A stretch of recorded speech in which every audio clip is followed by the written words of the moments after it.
Nabdengki babung balang Tanya fi banga ikerpang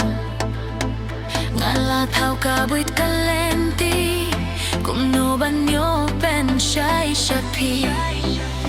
Kat nangiyait gis ngibat kipor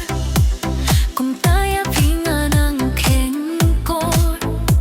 Shibon ki kanti nga kwakle Hajing bom shlan kan shusep Nabdengki babun balang Tanya pi banga ikerpang Ngalat hau bawit kalenti Kumno banyo pen syai syapi Halamar way hibanga jingi Hajing mudur bandon batpi On the shong tait ki jing mudur Men siam jong aga kabla Nabdengki babun balang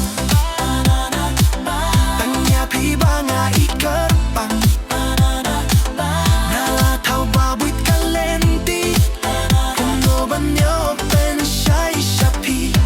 Halamar way hibanga jingi Hajing mudur bandon batpi On the shong tait ki jing mudur Men siam jong aga kabla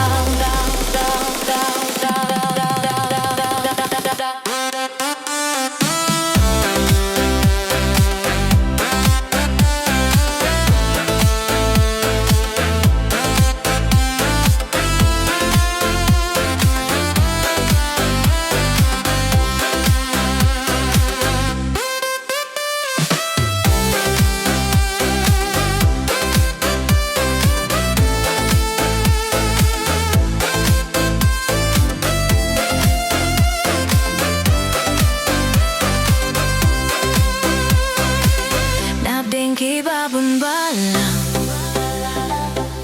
Tanya pi banga ikerpang Ngalat hau kabuit kalenti Kumno banyo pen syai syapi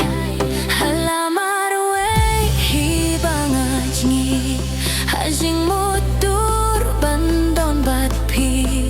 On the shong tait ki jing mudur